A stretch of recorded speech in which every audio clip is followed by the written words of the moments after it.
à tous.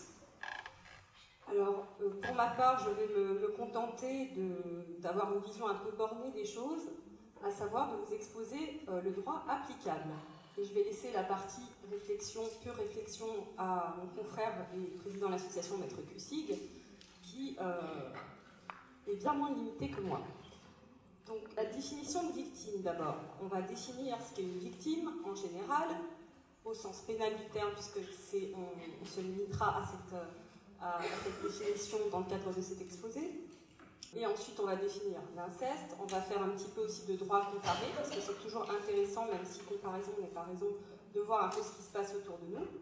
Et puis, on va parler donc des différentes évolutions législatives. En dernier lieu, la loi de mars 2016, qui a consacré symboliquement l'insertion du terme inceste dans le code pénal, mais qui n'en a pas tiré, le législateur n'en a pas tiré de conséquences juridiques. Donc c'était vraiment pour faire plaisir aux associations de victimes et d'aide aux victimes. Mais ça reste malgré tout une avancée et on espère que les choses vont encore évoluer positivement par la suite. Donc la définition du terme victime.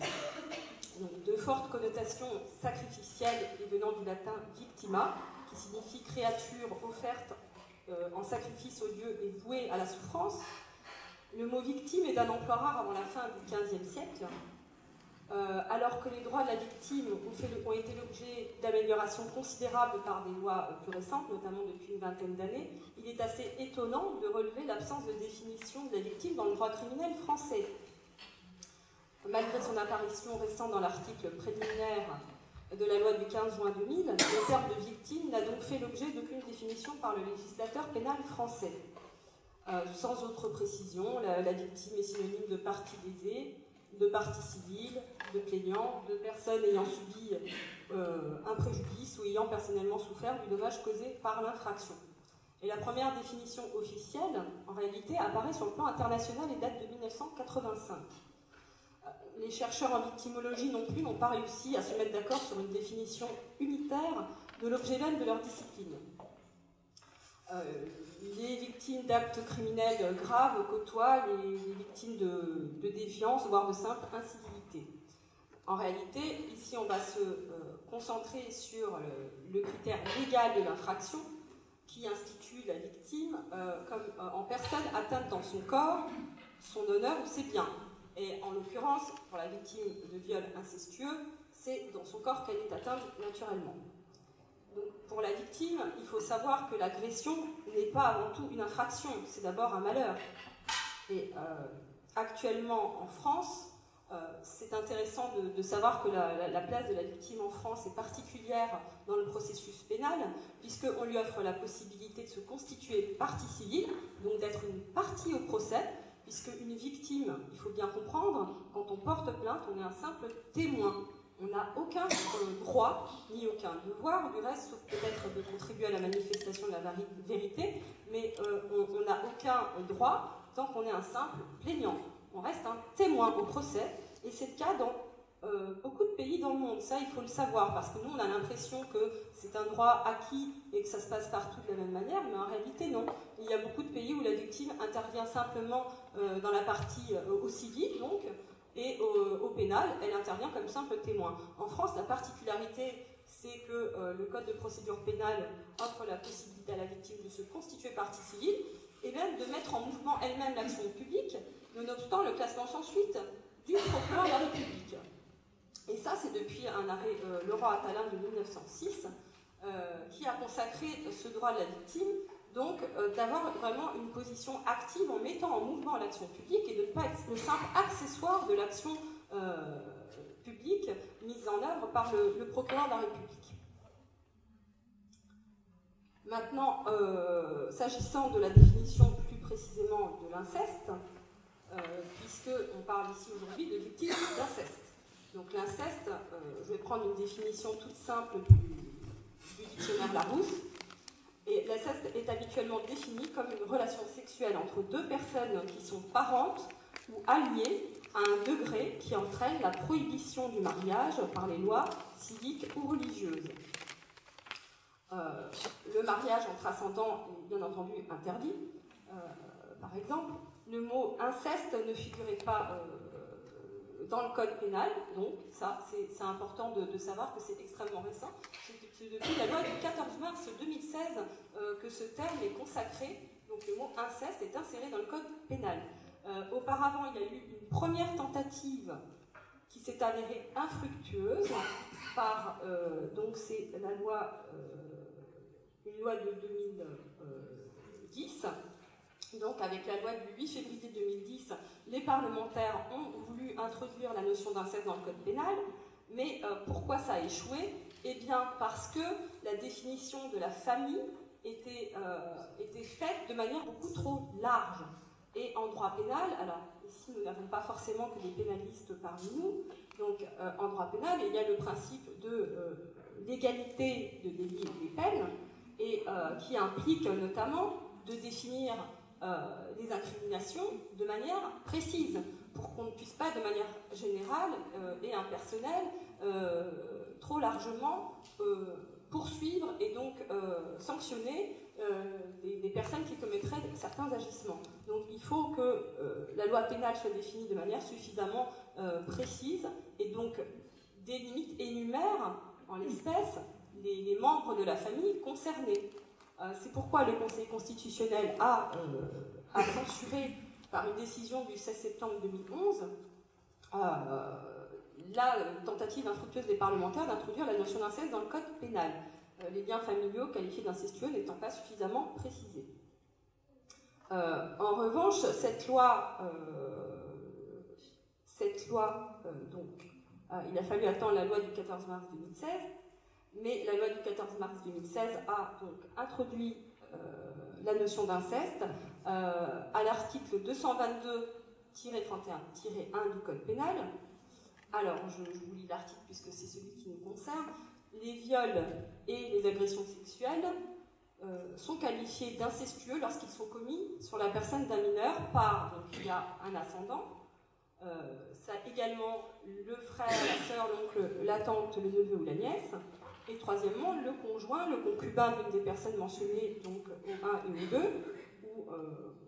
donc ici, on n'a pas forcément un lien de sang dans le troisièmement.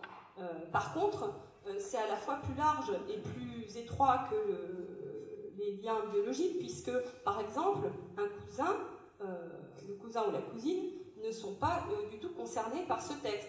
Donc en réalité, la loi du 14 mars 2016 ne permet pas de recouvrir tous les cas de viol incestueux dans le cadre intrafamilial. C'est une des imprécisions, une des carences de cette loi. En bref, donc, même s'il y a une avancée avec cette loi du 14 mars 2016, il n'y a pas de conséquences juridiques, puisqu'en réalité, auparavant, il faut bien comprendre que les viols incestueux, même s'ils n'étaient pas nommés tels quels, étaient déjà réprimés et sanctionnés par, dans le cadre de l'arsenal législatif dont on disposait, à savoir dans le cadre du viol, tout simple, du viol et des agressions sexuelles. Donc il y a les agressions sexuelles est un terme générique qui recouvre à la fois le viol et les agressions donc, sexuelles autres que le viol, à savoir les atteintes sexuelles. La différence étant que dans le viol, il y a un acte de pénétration sexuelle, alors que dans l'atteinte sexuelle, il n'y a pas de pénétration. C'est la majeure différence, puisque pour le reste, il faut malgré tout démontrer qu'il y a... que la victime n'était pas consentante, et ce par le biais de la menace, de la surprise, de la violence ou de la contrainte. Et c'est notamment la contrainte morale, quand c'est dans le cadre intrafamilial, qui va poser problème pour établir le viol incestueux, puisqu'on sait que quand il y a une proximité affective, une proximité, un lien de sang ou affectif qui se crée entre l'auteur et la victime, eh bien c'est beaucoup plus difficile. Déjà, c'est extrêmement difficile pour une victime de viol en général de dénoncer ces faits, mais on imagine à quel point pour une victime dans un cadre intrafamilial, on peut avoir un sentiment ambivalent vis-à-vis de son agresseur qui rend particulièrement difficile la dénonciation des faits, surtout si la victime vit encore dans ce cadre intrafamilial. C'est la raison pour laquelle, mais c'est Maître Cuissy qui développera ça tout à l'heure, il y a un problème de prescription qui se pose, puisque lorsque on est victime de viol Et dans le cadre intrafamilial, on peut mettre en place des mécanismes de défense, mais les collègues psychologues aussi et neurobiologistes vous expliqueront tout à l'heure un petit peu les mécanismes qui peuvent se passer dans le cerveau d'un être humain victime de viol. Et dans le cadre d'un intrafamilial, lorsque ça se passe, on met en place des mécanismes de refoulement. Il y a ce qu'on appelle le déni traumatique, qui peut durer parfois 10, 20 ans. On retrouve des victimes qui, à l'âge de 50 ou 60 ans, se souviennent brutalement avoir été abusées dans leur enfance ou leur adolescence. Alors après, d'un point de vue juridique, et c'est là où il peut y avoir un fossé entre les attentes de la victime, en tout cas à l'heure actuelle, et le système juridique actuel, c'est que simplement, au niveau de la prescription, ça peut poser un problème en termes de preuves. Voilà, parce que la prescription est là, elle a une raison d'être, c'est d'abord de pouvoir... on doit agir dans un certain délai parce qu'il y a un risque de disparition, de dépérissement des preuves.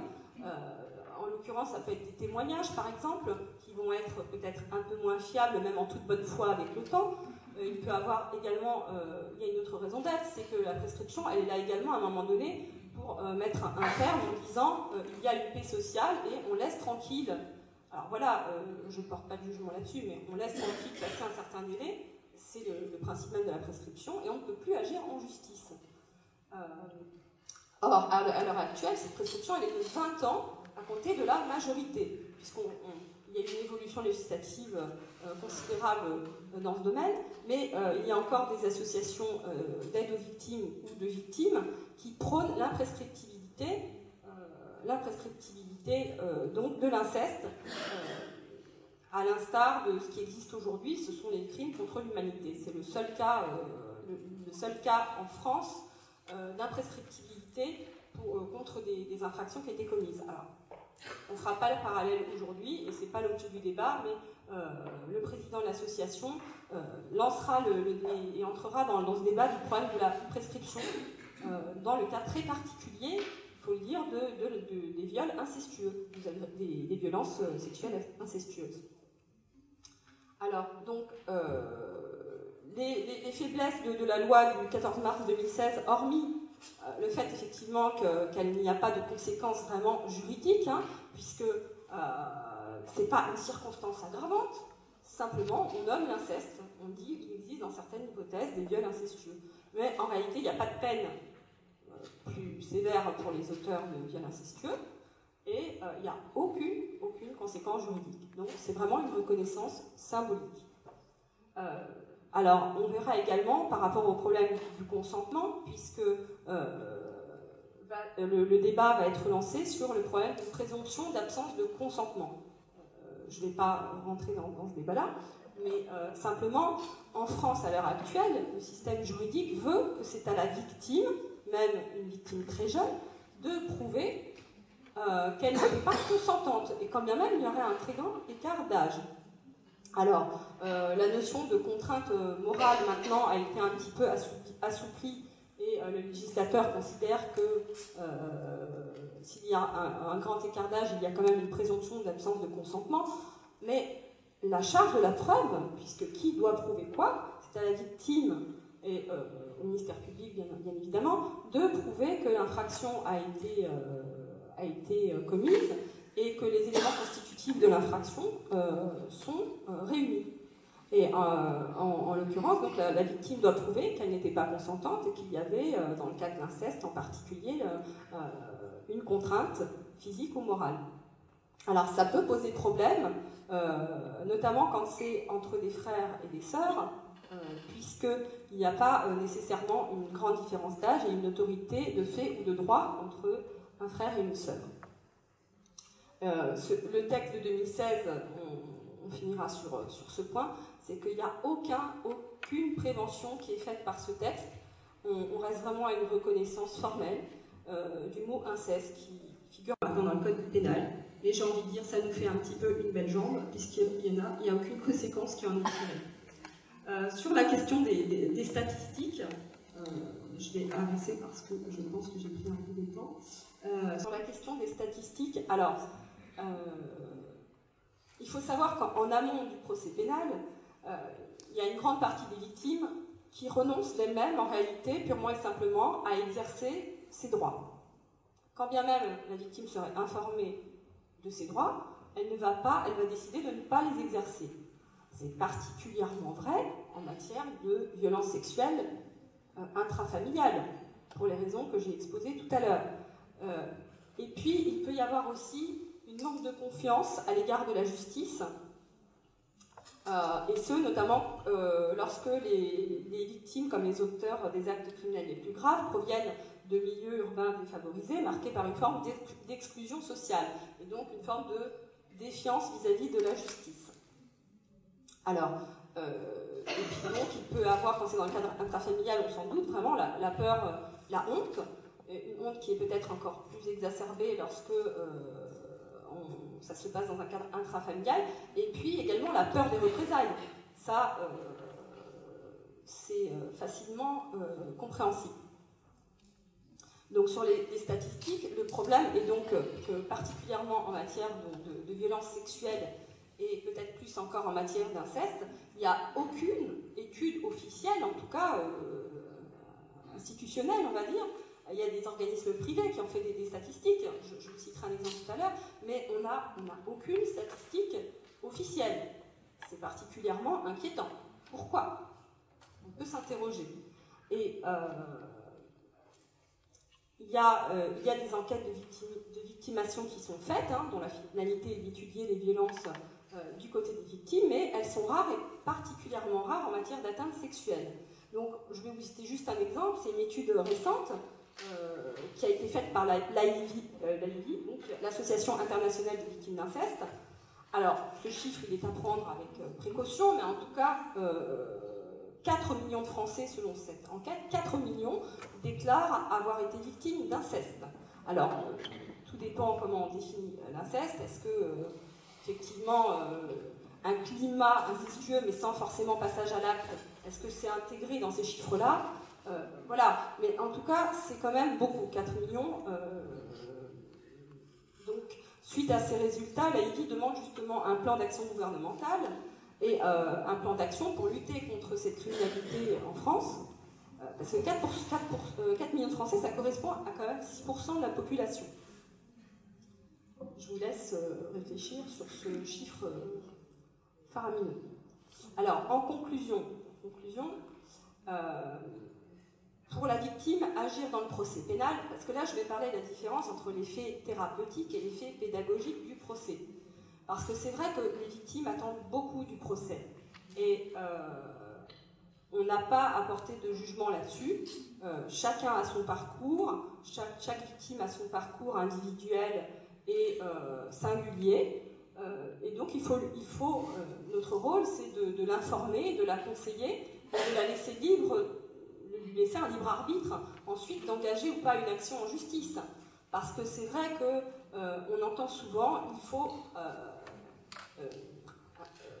c'est indispensable, il faut nécessairement passer par la plainte pour aller mieux et pour guérir. Et moi, je mettrais quelques réserves là-dessus, quand bien même je suis avocate dans la pratique. Ça dépend de chacun, en réalité. Et vraiment, il faut essayer d'avoir une forme d'honnêteté intellectuelle et de ne pas chercher à influencer les gens, à respecter leur volonté. Alors cette volonté, quand on est victime et fragilisé en situation de particulière vulnérabilité par définition, quand on vient voir un professionnel, que ce soit un thérapeute, que ce soit un avocat, ou que ce soit un gendarme ou un policier quand on vient porter plainte, il est certain que ce libre arbitre, il est un petit peu altéré, ce discernement, il est un petit peu peut-être altéré, et on est particulièrement perturbé à ce moment-là.